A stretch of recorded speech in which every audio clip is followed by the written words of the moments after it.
여러분 어떠십니까? 네, 정말 좋아 보이시네요. 우리 장로님들도 은혜로운 모습으로 함께 참여해 주셔서 정말 감사합니다. 저희는 주일 오후 예배 때 지금 비전에 대한 설교를 하고 있고요. 그래서 오늘 특별히 두 번째 시간 축복의 전통을 세우기에 대해서 말씀을 드리려고 합니다. 제가 프랑스에서 목회할 때 보면은 이 관광으로 많이 개발된 나라다 보니까 이 조상들이 세워놓은 문화유산으로 먹고 사는 일이 참 많습니다. 프랑스 그러면 상징적으로 이제 에펠탑, 그리고 개선문이 제일 유명한데, 이 개선문은 1805년에 이탈리아 오스트리아 연합군을 대항해서 프랑스가 승리하고 그 기념으로 나폴레옹이 세워라 그래서 세우기 시작해서 31년 만에 개선문이 지어졌습니다. 나폴레옹은 저거 보지 못하고 죽었어요. 세계 곳곳에 이렇게 승리를 기념하는 숭고한 정신을 기리는 상징적인 기념물들이 많이 있습니다. 오늘 본문에도 승리의 기념비를 세우는 이야기가 나옵니다. 출애굽한 이스라엘 백성들이 이제 홍해와 요단 강물이 갈라지는 그런 경험을 하고 그리고 가나안 땅에 들어가게 됩니다. 처음 이집트를 나올 때는 430년간 종살이를 하고 이집트를 탈출해서 나오다 보니까 야훼 신앙을 가지고 있긴 했지만 무슨 믿음이 있었겠습니까? 그냥 오합지졸의 사람들이 또 허다한 많은 잡족들이 이렇게 같이 따라 나와서 홍해를 건너는 그 앞에 서게 되었을 때에는요, 하나님이 홍해를 먼저 갈라놓으시고 그 사이에 사람들이 지나가게 하셨습니다. 그러나 광야 40년 생활을 통해서 이제 이스라엘 백성들은 훈련받고 또 연단받고 그리고 이제 마지막 가나안 땅에 들어갈 때에 요단강을 건너는 일이 있게 됩니다. 그때 하나님께서는 홍해처럼 먼저 갈라놓고 건너게 하시지 않고 그 넘실거리는 요단 강물에 발을 딛게 하십니다.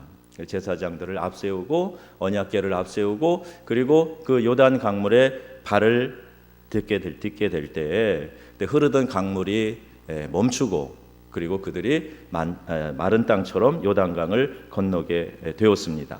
강물에 발을 내딛는 믿음이 없었으면 요단강은 갈라지지 않았을 것입니다. 이제 강 너머에 있는 성들을 점령하고 그 땅을 차지해야 되는 그 초입에 있게 될 때 이 요단강 장애를 믿음으로 극복할 수 있겠는가? 이들이 말씀을 의지해서 과연 이 강물을 통과할 수 있겠는가 하는 주님의 하나님의 테스트였다. 이렇게 해석을 하는 것입니다. 적어도 이 정도 믿음은 있어야 가나안 땅에 들어가기에 하나님께서 이들의 믿음을 점검하고 계시는 것이죠. 그래서 하나님의 지극한 사랑이 우리를 연단하고 계시는 축복의 기회로 활용되었던 것입니다. 사랑하는 여러분, 우리에게 필요한 것이 무엇입니까? 우리의 인생에 많은 장애들, 홍해와도 같고 또 요단강과도 같은 그런 장애물을 건너는 믿음입니다. 젖과 꿀이 흐르는 축복의 땅, 가나안 땅에 들어갈 수 있도록 하나님께서 늘 우리를 준비시키시고 또 훈련시키십니다. 그러나 오늘의 광야는 저주가 아니에요. 이 축복의 훈련소이고 하나님의 은혜의 세계로 뛰어 들어가기 위한 도약판과 같은 것이다 하는 거죠. 믿음으로 사드락과 메삭과 아벳느고는 불 속으로 뛰어들었습니다. 다니엘은 사자굴에 던져졌습니다. 이스라엘 백성들은 이 물 속으로 뛰어듭니다. 말씀에 순종할 때 불 속에서도 또 물 속에서도 사자굴에서도 하나님은 보호해 주시는 우리 하나님이신 줄 믿으시기 바랍니다. 그 어떤 상황에서도 하나님은 말씀에 의지하여 순종하는 것에 관심을 가지시고 우리를 훈련하시고 그렇게 인도해 가신다는 거예요. 순종과 충성은 그래서 하고 싶을 때만 하는 것 아니고 하기 싫을 때 그때도 순종하는 거예요. 내가 불가능해 보이는 상황에서도 말씀을 의지하고 순종하고 따라가는 겁니다. 욥기 23장에 보면 이런 말씀이 있어요. 나의 가는 길을 그가 아시나니 그가 나를 단련하신 후에는 내가 정금같이 나으리라 했습니다. 여호수아가 요단강을 건넌 후에 큰 돌 12개를 가지고 오게 해서 기념비를 세웁니다. 강 바닥에서 돌을 가져다가 그것으로 기념비를 세우는 거예요. 왜 세우는가? 하나님의 은혜와 능력, 그것을 기억하자는 겁니다. 그것을 통해서 자자손손 대대로 하나님이 우리를 이렇게 인도하시고 도우셨다 하는 것을 기억하도록 이 상징물을 만드는 것입니다. 기념비를 세우는 것은 당대의 영광을 받기 위함이라기보다는 그 후대의 사람들이 그 후세의 축복의 전통을 교훈으로 삼으라고 지금 이 기념비를 세우게 하십니다. 그래서 오늘 본문에 있는 말씀을 현대인의 성경에 보면 이렇게 기록되어져 있어요. 이 돌들을 볼 때마다 백성들은 여호와 하나님이 행하신 일을 기억하게 될 것입니다. 먼 훗날 여러분의 자손들이 이 돌들이 무엇을 뜻합니까? 하고 물으면 여러분은 그들에게 이렇게 대답하십시오. 여호와의 법궤가 요단강을 건널 때 흐르던 강물이 갑자기 멈추었단다. 그래서 이 돌들은 이스라엘 백성에게 이 놀라운 기적을 영원히 상기시켜주는 기념비와도 같은 것이란다. 이렇게 이야기해 주라는 겁니다.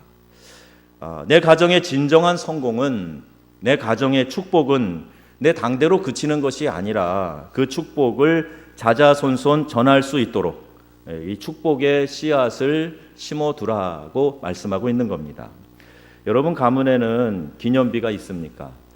믿음과 헌신을 통해서 하나님의 역사를 체험한 그런 기념비를 세우고 계십니까?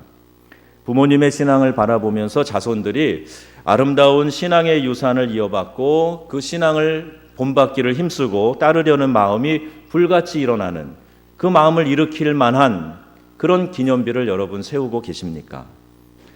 제가 통일을 준비하는 모임에 교단에 몇몇 안 되는 사람들이 일에 참여하고 있어서 종종 모임에 참여하다 보니까 서울 영락교회 가는 일이 가끔 있었습니다.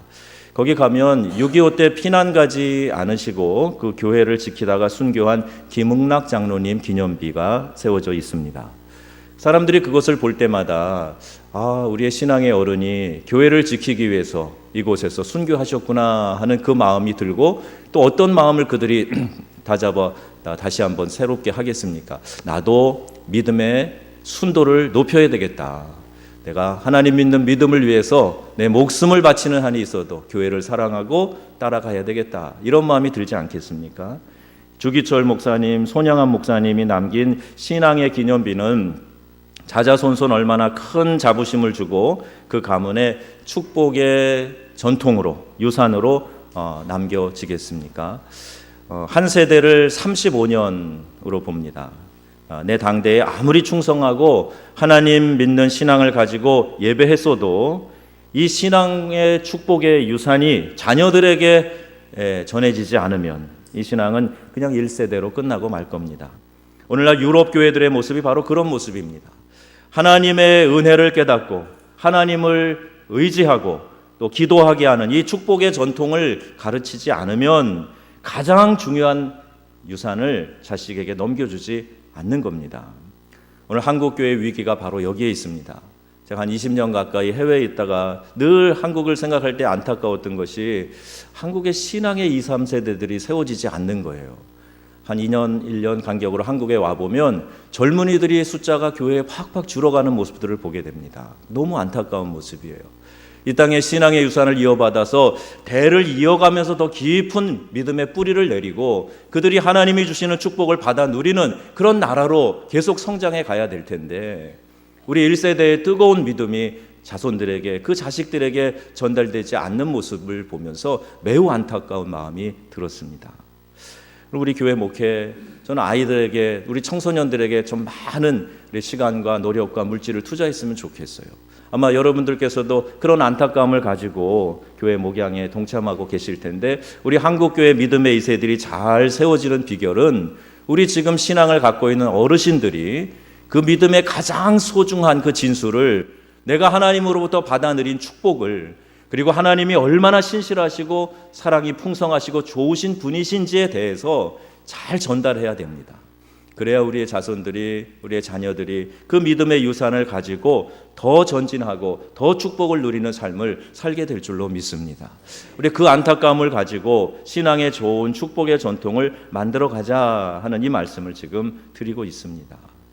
축복의 전통을 가르치지 않으면 우리 자식들이 어떻게 될까 생각하고 염려하는 마음으로 그들을 위해서 신앙의 좋은 모델이 되어 주어야 할 것입니다. 하나님께 특별히 충성하고 헌신한 것을 성경에 공력이라고 표현하고 있는데, 이 공력을 불로 시험한다 이렇게 말씀하고 계세요. 믿음은 위기의 순간에, 그리고 어려운 현실에서 빛을 발하는 겁니다. 이게 진짜 믿음입니다. 누가 참된 믿음을 가졌는지 헌신이 요구되는 순간에 드러나게 되어 있어요. 어떤 분은 성향상 드러나는 자리에만 늘 쓰고 싶어하는 분도 있습니다. 또 어떤 분들은 숨어서 그 숨은 자리에서 내가 드러나지 않아도 열심히 사명 감당하는 분들이 있어요. 어떠한 형태이든지 은사에 따라 이렇게 섬기고 있는데, 중요한 건 하나님은 우리의 그 믿음을 공력으로, 불로 점검해 보신다 하는 겁니다. 여러분, 우리가 어떤 상황에서도, 어려움 가운데에서도 하나님이 나를 바라보고 계시고 나의 믿음을 시험하고 점검하신다 하는 걸 생각해서 흔들리지 않는 신앙의 좋은 뿌리를 간직해야 합니다. 충성하고 헌신하여 승리한 기념비를 세워나가야 합니다. 스데반도 베드로도 사도 바울도 영원히 빛나는 믿음의 금자탑을 세웠어요. 이러한 믿음의 기념비를 우리 각 가정마다, 각 교회마다 세워나갔으면 참 좋겠습니다. 예수님 믿다가 미끄러졌다, 실족했다, 뒤로 물러났다. 또 요즘 많이 듣는 얘기가 쉬고 있어요. 뭘 쉬고 있는지 잘 모르겠습니다.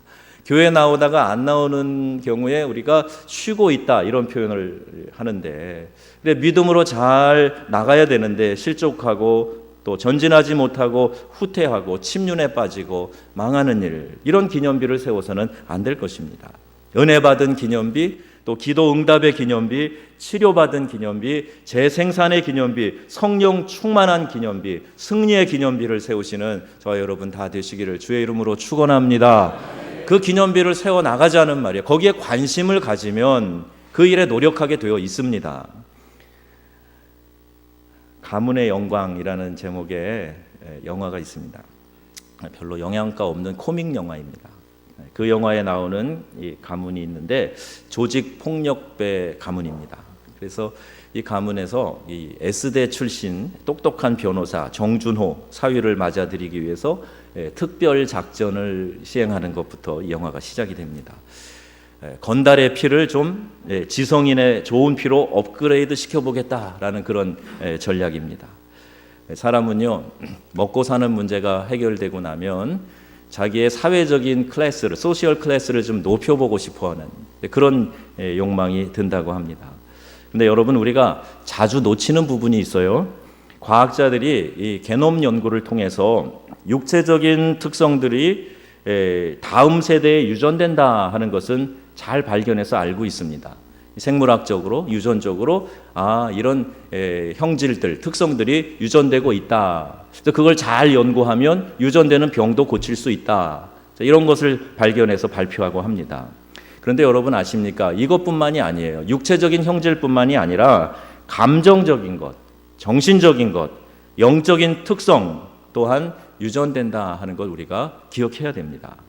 이 얘기는 우리의 나쁜 영적인 습관, 태도, 어리석은 결정, 또는 정직이나 사랑, 믿음 같은 좋은 성품, 이런 특성들도 우리의 자녀들에게 유전된다는 거예요. 영광스러운 가문을 만들기 위해서 축복의 씨앗을 뿌려야 됩니다. 죽도록 고생해서 자녀 키우는데 그 결과가 나쁘게 맺어진다면 그게 얼마나 허망한 것이 되겠습니까? 부모는 자녀들의 피 속에 잠재력과 기질을 심어놓고 또 교육을 통해서 계속 좋은 영향을 줄 수 있어야 하는 겁니다. 참 어리석은 질문이 하나 있는데, 자기 자식에게 얘기하면서 쟤는 도대체 누구 닮아서 저러는지 모르겠어, 이렇게 얘기하는 거예요. 도대체 너는 누구 닮았니? 정직하게 대답해 볼까요? 걔가 누구 닮았을까요? 물어보시는 부모님 닮았습니다. 누구 닮았겠어요? 거기서 나왔는데 그 부모님 닮은 거죠. 자기가 그렇게 만들어 놓고 그런 기질로 만들어 놓고 그렇게 어려서부터 계속 교육시켜 놓고 너 도대체 왜 그래? 그러는 부모님들. 이게 참 어리석은 생각입니다. 저도 20대가 된 세 자녀를 두고 있는데 우리 아이들이 하는 행동을 보면요, 잘하던 잘못하던 참 저를 닮았다 하는 생각이 들 때가 많아요. 어떤 때는 막 욱해서 야단을 치려고 하다가도 이게 어디서 많이 보던 태도인데, 그래 제가 어렸을 때 꼭 그랬던 거예요. 그 피가 어디 가겠습니까? 참 많이 닮았어요. 그리고 프랑스에서 목회할 때는 이제 처음 오는 방문자들이 많았는데 이렇게 보면서 목사님 딸이세요? 이렇게 물어보는 사람들이, 걸음걸이가 비슷하다고 제 아들에게 목사님 아들이죠? 이렇게 얘기하는 사람도 있고 그렇답니다. 닮는 거예요. 참 놀랍게도 비슷하게 닮습니다. 닮았기 때문에 더 예쁘기도 하고 어떤 때는 나 닮아서 정말 콕 쥐어받고 싶은 그런 때도 있습니다. 나이가 어리면 어릴수록 부모의 영향력을 그대로 흡수하기 때문에 아이들의 문제는 곧 부모의 문제에서 출발한다 하는 것을 이 말이 맞다고 볼 수 있어요. 그것이 피입니다. 부모로부터 받은 영향력입니다. 밥 먹을 때 식탁에서 나는 대화가 영향을 주고 어떤 일에 대한 부모의 반응과 태도가 그 하나하나가 아이들에게 영향을 줘서 그렇게 만들어 가고 있다는 거예요. 때로는 자녀들이 비판을 하면서도 자기도 모르게 부모를 따라하는 일들이 있어요. 술을 먹고 못된 음주 습관으로 아내를 때리는 그런 가정에서 자란 아이들이 나는 절대로 내 부인 때리지 않겠다. 그러는데 어느 틈엔가 그걸 배워가지고 자기도 음주하고 주사가 심하고 아내를 때리는 그런 일을 하고 있더라. 그래서 깜짝 놀라는 거죠. 피 속에 보고 배운 것이 유전되고 있다는 겁니다. 내가 사는 게 그렇지. 내 성미가 좀 괴팍하지. 나쁜 습관 누구는 없나? 나도 있다. 하지만 어떻게 하겠어? 생긴 대로 살아야지. 그렇게 얘기하는 사람들이 있어요. 나는 그렇게 살았는지 모르지만 넌 잘해 임마 이러는 부모님도 있어요. 여전히 나는 옆으로 가는 모습, 개가 옆으로 가듯이 그 모습만 보여주면서 너네들은 똑바로 가라 그러는 거예요. 어느 훈장 선생님이 혀가 짧아서 나는 바람풍이 안 되니까 나는 바람풍 하지만 너네들은 바람풍 해라. 그래서 학생들에게 시키면 학생들이 다 같이 바람풍 그랬대잖아요. 안 되니까 들려지는 대로 보여지는 대로 따라하는 게 제자들 아닙니까? 우리 자녀들이 그렇단 말입니다. 내가 바로 서서 모범을 보여주고 하나님은 이렇게 섬기는 거야. 교회 봉사는 이렇게 하는 거야. 이렇게 충성된 삶을 살아야 되는 거야. 거짓말 해서는 안 돼. 당장은 편한지 모르지만 그것은 너를 무너뜨리는 거야. 이런 것을 부모가 보여줘야 된다는 겁니다. 어떤 유대인이 가게에서 옷을 입고 갔는데 옷을 사서 입고 갔는데 옷 속에 다이아몬드가 들어있더라는 거예요. 누가 입어보고 거기다가 집어넣고 갔나 봅니다. 그래서 깜짝 놀라서 이걸 돌려주겠다 그러고 갔는데 그때 그 옷을 사가지고 갈 때 데려갔던 아이를 다시 데리고 갔습니다. 그러면서 이야기를 합니다. 옷을 사서 보니 이 잠바 속에 다이아몬드가 들어있습니다. 돌려줬어요. 근데 주인이 깜짝 놀라서 어떻게 이렇게 귀한 것을 다시 가지고 오셔서 돌려주십니까? 너무 감사합니다. 이제 그랬대요. 그때 이제 씩 웃으면서 그 아이를 한번 쳐다보고 주인을 보면서 나는 유대인입니다. 한마디 딱 하고 갔다는 거예요. 여러분 이거는요 자식에게 100마디의 가르침을 주는 것보다 더 확실한 거예요. 민족적인 자부심 그리고 이렇게 정직하게 사는 것이 얼마나 멋있는 건가 하는 거에 대해서 강한 임팩트를 아이에게 줘서 그 아이는 평생 그 상황을 잊지 못할 겁니다. 자기도 비슷한 일을 경험하게 될 때 나도 유대인입니다. 이 얘기를 할 거예요. 이게 교육입니다. 신앙도 이렇게 유전돼야 되는 겁니다. 나는 못된 거 다 하면서 내 자식에게 넌 잘해 임마 이게 안 되는 거예요. 그래서 여러분 더 많이 무릎 꿇으시고 기도하시고 하나님 앞에서 내 자식을 위해서 나의 신앙의 명문 가문을 만들어 가기 위해서 하나님 앞에 믿음의 결단을 하시기를 주의 이름으로 축원합니다. 이런 사고방식 가져야 돼요. 그래서 신앙은요 이렇게 잘 가르쳐야 되는 겁니다. 내 인생의 많은 복과 은혜는 내 노력만이 아니라 나를 위해서 그만큼 심어준 사람들의 노력이 있었고 기도가 있었기 때문입니다. 당장 어려운 현실만 바라보지 마시고 여러분 가문을 통해서 위대한 인물들이 배출될 수 있다 하는 그 믿음을 가지고 오늘 내가 최대한으로 최선의 좋은 씨앗을 심는 믿음의 행동들을 하시기를 주의 이름으로 축복합니다. 오늘 우리가 심어놓은 충성 하나, 오늘 우리가 통과한 시험 하나, 우리가 넘어선 장애물 하나, 그거 하나하나마다 축복의 씨앗이 심긴단 말입니다. 그래서 이것이 자라나게 되고 열매 맺게 되고 그 열매를 보는 우리의 자녀들이, 우리의 신앙의 2세들이 자연스럽게 그 길에 동참하게 된다는 거죠. 여러분, 이 좋은 축복의 유산을 많이 물려주셔야 돼요. 또 내가 지금 받지 못했다 그래서 너무 비판과 비관적인 태도 갖지 마세요. 염려하실 게 아니라 이제부터 심으면 됩니다. 이제부터 심으면 그게 또 좋은 축복의 씨앗으로 열매 맺게 될 것입니다. 미국의 최단기에 500만 부가 팔려서 판매 1위를 기록한 베스트셀러가 있습니다. 단기간만이 아니라 스테디셀러가 돼서 계속 많이 팔렸던 책이 있는데 그 책의 이름이 The Secret이라는 책이에요.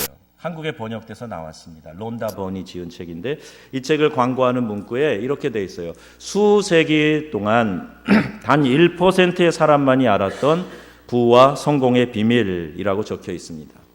그 비밀, 신비, 특별한 지혜를 설명하는데 그 신비가 뭐냐 그랬더니 Law of Attraction 그래요. 끌어당기는 법칙이래요. 끌어당기는 법칙. 그렇게 설명합니다. 그리고 이 책에 나오는 3단계 법칙을 얘기하는데 구하라, 믿으라, 받으라예요. 구하라, 마치 물건을 살 때처럼 카탈로그를 펴놓고 자세히 보다가 선택해서 주문하는 것처럼 그렇게 구하라는 거예요. 믿으라, 카탈로그에 있는 물건을 주문했으면 그것이 이미 내 것이 된 것을 이제 배달돼 올 거니까 내 것이 된 걸로 믿으라. 받으라. 그걸 받아들이고 느낌으로 만끽해라. 그러면 당신이 상상하는 그게 당신 것이 된다. 이 얘기예요. 그렇게 권장할 만한 좋은 책이 아닌데 성경에 보면 이러한 원리들을 이미 우리에게 다 설명해 주고 있습니다. 주비스 라이트라가 쓴 단 하나의 결심이라는 책도 비슷해요. 죄송합니다. 아브라함 링컨에게 소원을 물을 때 그는 대통령이라고 대답하지 않았다. 다만 존경받는 사람이라고 대답했다. 빌 게이츠의 꿈도 재벌이 아니었다. 그는 모든 가정에 컴퓨터를 하나씩 보급하는 일이었다. 꿈을 가슴에 품고 그것이 현실로 될 것으로 믿으며 느낌으로 그것을 받아들이고 살아가는 삶이 인생 승리의 비밀을 깨달은 삶이다. 이런 설명이 나와 있는 겁니다. 그런데 이 책에 내 있는 내용은 이미 2000년 전에 예수님이 하신 말씀을 풀이한 것에 불과합니다. 이미 성경에 다 나와 있어요. 마태복음 7장 7절에 보면 구하라 그러면 너희에게 주실 것이요 찾으라 그러면 찾을 것이요 문을 두드리라 그러면 너희에게 열릴 것이니라. 이 말씀이에요. 마가복음 11장 24절에도 그러므로 내가 너희에게 말하노니 무엇이든지 기도하고 구하는 것은 받은 줄로 믿으라. 그리하면 너희에게 그대로 되리라. 성경에 이미 다 말씀하고 계시단 말이에요. 그런데 사람들이 예수님이 말씀하셨다 그러면 성경에 있는 얘기라 그러면 이상하게 안 믿으려고 그래요. 그리고 오늘날 우리의 삶과 관계없는 고전으로 취급하려고 합니다. 성경 말씀을 통해 인생 승리의 비밀을 깨닫고 살아가는 1%의 사람이 여러분이 되시기를 주의 이름으로 축복합니다. 이미 우리는 이 말씀을 가지고 있는데 그깟 허접한 책에서 하는 얘기는 귀를 번떡 뜨고 눈을 뜨고 쳐다보고 하나님이 하신 말씀에 대해서는 에이 그거 뭐 그냥 하는 얘기 이렇게 생각하면 안 된단 말이에요. 그래서 우리가 축복을 놓치고 살아갑니다. 교회의 목적인 예배, 교제, 훈련, 전도, 사역을 강화하는 데에 저는 여기 계신 모든 분들이 귀한 역할을 감당하시기를 축복합니다. 특별히 우리 장로님들 각 교회를 섬기시면서 교회가 교회되게 건강하게 예배 공동체로 사명 공동체로 세워지는데 우리 장로님들이 좀 역할을 많이 해주셨으면 좋겠습니다. 교회 없이 목사가 있습니까? 교회 없이 장로가 없습니다. 교회들이 그냥 다 약해서 무너져 가는데 연합회는 뭐가 필요합니까? 교회가 강하게 서야 연합도 하는 것이고 교회가 강하게 서야 목사 역할, 장로 역할도 하는 겁니다. 교회에서 여러분 충성을 다하셔서 건강한 교회로 세워가시는데 앞장서시는 믿음의 귀한 어르신들 되기를 축복합니다. 여러분이 주님의 몸된 교회에 헌신한 만큼 그 축복의 씨앗이 쌓이고 나의 후손이 그리고 다음 세대가 그 복을 받아 누릴 것이기 때문입니다. 내가 어디로 가든지 오늘 심은 이 축복이 반드시 나와 우리의 가정 위에 돌아오게 될 것입니다. 그 믿음을 가지시고 오늘 선한 열매를 맺힐 수 있는 좋은 씨앗 하나를 심는 거예요. 제가 사랑하는 한 가정이 있는데요. 대전에서 처음 전담 사역을 할 때 만났던 부부입니다. 그때는 집사님 부부였는데 이 장로님, 진 권사님 되신 분들이에요. 시장에서 닭을 튀겨서 파는 분들입니다. 그리고 남편이 그 양계장 가서 계란을 배달하면서 사는 그래 형편이 넉넉지 않은 가정입니다. 경제적으로는 그랬는데 그 건축 제가 선교사로 아프리카에 있을 때 그 아프리카 오지에 교회를 건축하고 싶어서 하나님이 자기에게 그런 사명을 주셨다고 그래서 그분이 저 시골에다가 저희 선교부에서 구입한 땅에 교회를 예쁘게 지어주셨어요. 형편도 여유치 않아서 저는 만류했었는데 굳이 하겠다는 거예요. 그리고 그 교회를 짓고 봉헌하는 날 이분들이 얼마나 기뻐하셨는지 모릅니다. 한 번뿐만이 아니에요. 돈이 조금 모여지면 그걸로 좀 편하게 사셔도 될 텐데 그렇게 어려운 지역에 교회를 세우고 하는 일에 벌써 여러 번 동참을 하셨습니다. 저는 이분들을 보면서 하나님 이 가정을 좀 축복하시면 좋겠습니다. 그런 마음이 들었는데 뭐 저의 기도뿐이었겠습니까? 하나님이 의뢰하시고 이 가정에 복을 주셔서 자녀들이 정말 잘 됐어요. 정말 좋은 데 시집가고 행복하게 살고 축복을 누리는 믿음의 가정이 되었습니다. 하나님은요 그렇게 심은 씨앗 하나하나를 하나도 간과하시지 않고 그것을 아름다운 열매로 맺어서 돌아오게 하시는 것입니다. 여러분의 가정이 또 이곳에 있는 우리 모두가 믿음과 순종으로 축복의 씨앗을 심고 영적인 승리의 기념비를 세워 나가시기를 주 예수님의 이름으로 축원합니다. 아멘. 기도하겠습니다.